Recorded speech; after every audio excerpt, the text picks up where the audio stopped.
Friends, मैं Abhay Singh AYE में आपका स्वागत है। जैसे कि जीएस के कुछ क्वेश्चन लेके आया हूँ जो कि बहुत ही इंपॉर्टेंट है। ऐसी कुछ 10 क्वेश्चन है मात्र, ये भी इंपॉर्टेंट है, जरूर देख लेना। जैसा कि फर्स्ट क्वेश्चन है हमारा, किस शब्द के आधार पर अंग्रेज भारत को इंडिया कहने लगे? Option A Hindu, option B Inde, option C Indi, option D Indic. तो इसमें जो आंसर हमारा हो जाएगा वो आंसर हो जाएगा बी ऑप्शन है जो इंदे। अब इंदे जो है हमारा, इंदे शब्द जो है, ये अरब के लोग इसको इंदे बोलते थे। कहाँ के लोग? अरब के लोग इसको बोलते थे इंदे, और इंदे से ही हिंद बोलने लगे। तो मध्यकाल में इसको क्या बोलने लगे? मध्यकाल में इसी इंदे शब्द से क्या बोलने लगे? हिंदुस्तान बोलने लगे। मध्यकाल में इंडे को हिंदुस्तान बोलने लगे। लेकिन होता क्या है कि यूनानी भाषा के आधार पर इंडे को अंग्रेज लोग इसे इंडिया कहने लगे। इसी शब्द के आधार पर अंग्रेज भारत को इंडिया कहने लगे, जो कि यूनानी भाषा का शब्द है। अगर बात की जाए किस भाषा का शब्द है, तो यूनानी भाषा का शब्द है। ठीक है, चलिए नेक्स्ट क्वेश्चन की तरफ चलते हैं। क्वेश्चन नंबर 2 है, भारत की जनसंख्या का निर्माण प्रमुख किस प्रकार के लोगों की नस्लों का मिश्रण है? मतलब भारत में जो जनसंख्या है, कितने प्रकार की नस्लों के लोग हैं जिनकी जनसंख्या भारत में है। तो इसका जैसे ये नंबर दिया, proto Australoid, B number paleo Mediterranean, C number Caucasoid, number D Negroid और मंगोलाइड। तो इनमें से कौन सा होगा? देखा जाए तो इनमें से ये चारों होंगे। ऑप्शन नंबर ए बी होगा, option number B A B होगा, option number C A B होगा, ऑप्शन नंबर डी होगा। तो इसका मतलब ये चारों सही है। जिसमें नस्लों का मिश्रण है, ये चारों तरह के नस्लों का मिश्रण है, जो कि ऑप्शन नंबर डी में दो एक साथ दिए हैं। तो टोटल है 5 नस्लों के प्रकार के लोगों का भारत में जो जनसंख्या है उनका मिश्रण है। तुम्हारा क्या हो जाएगा? इनमें से सभी आंसर हमारा हो जाएगा, सारे आंसर हो जाएंगे। नेक्स्ट क्वेश्चन की तरफ। सबसे पहले इतिहास को 3 भागों में किस इतिहासकार ने बांटा?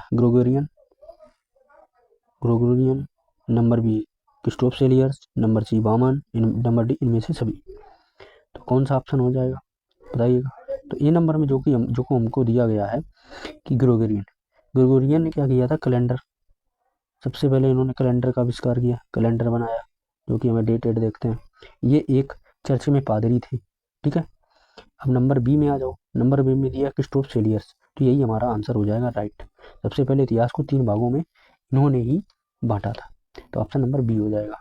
बामन क्या है? बामन एक भगवान का अवतार है। ये आपका बामन क्या है? एक भगवान का अवतार है।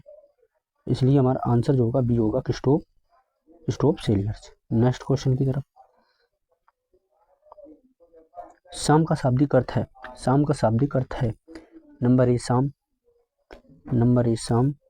नंबर बी संध्या, नंबर सी यज्ञ, नंबर सी गांव।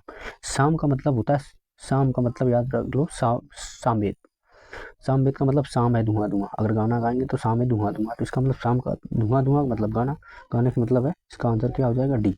शाम का शाब्दिक अर्थ है गान। तो ये हमारा सामवेद से ले, और सामवेद में जो गानों के बारे में बताया गया, संगीत के बारे में। क्वेश्चन नंबर 5, किस वेद में किसी भी विशेष ऐतिहासिक घटना का वर्णन नहीं मिलता है? Atharvaveda number A, number B Rigveda, number C Samaveda, number D Yajurveda. तो आपका आंसर हो जाएगा डी, दोनों, यजुर्वेद एवं सामवेद। इसमें जो आपका विशेष ऐतिहासिक घटना का वर्णन नहीं मिलता। Next question. चीनी यात्री हंसांग के अध्ययन के समय नालंदा विश्वविद्यालय के कुलपति कौन थे? देखो, हमारा पहले के समय हमारा भारत कितना आगे था कि विदेश के लोग हमारे भारत में पढ़ने आते थे। अब आज के लोग हमारे भारत से विदेश में पढ़ने जा रहा है। समझो, एक समय की बात है जब चीनी यात्री हंसांग अध्ययन के लिए हमारे भारत में आया, नालंदा विश्वविद्यालय में जब उसने अध्ययन किया, तो उस समय वहाँ के कुलपति जो थे उस समय थे आचार्य शैलभद्र। कौन थे? आचार्य शैलभद्र वहाँ के कुलपति थे। तो ऑप्शन नंबर डी सही हो जाएगा। ठीक है, अगर और जो ऑप्शन है इनकी बात की जाए, ये अष्टाध्यायी के थे। इन्होंने संस्कृत भाषा में अष्टाध्यायी की रचना की थी। ठीक है, तारानाथ एक लेखक है, प्लिनी भी एक लेखक है। नेक्स्ट क्वेश्चन चलते हैं। लेखन कला की उचित प्रणाली विकसित करने वाली पहली सभ्यता थी सिंधु सभ्यता। लेकिन सिंधु सभ्यता से पहले की बात हो रही है, मतलब इससे भी पहले, तो सिंधु सभ्यता होगा नहीं, वैदिक सभ्यता होगा नहीं, सैंधव सभ्यता, सिंधु सभ्यता को ही बोला जाता है। तो ऑप्शन नंबर सी हो जाएगा, सुमेरिया की सभ्यता। ये बिल्कुल सही आंसर है। किस सभ्यता के लोगों के लिए कुबड़ वाला सांड विशेष पूजनीय था? सिंधु सभ्यता, उत्तर वैदिक सभ्यता, इनमें से कोई नहीं। तो इनमें से कोई नहीं, ये तो गलत है। सिंधु सभ्यता, उत्तर वैदिक सभ्यता, ये भी गलत है। वैदिक सभ्यता, ये भी गलत है। बताएं रीजन, क्योंकि इसमें वेदों के बारे में बताया गया है। ठीक है, तो हमारा आंसर हो जाएगा ए, सिंधु सभ्यता, जिसको सैंधव सभ्यता भी बोला जाता है। Next question. ठीक है, इतने ही क्वेश्चन थे। ठीक, आज के क्वेश्चन इतने ही थे, 10 क्वेश्चन थे। बताना ये क्वेश्चन कैसे लगे और कमेंट बॉक्स में जरूर बताना। प्लीज़ देखना जरूर और सारे लोगों के बीच में भेजना, वो भी देखें।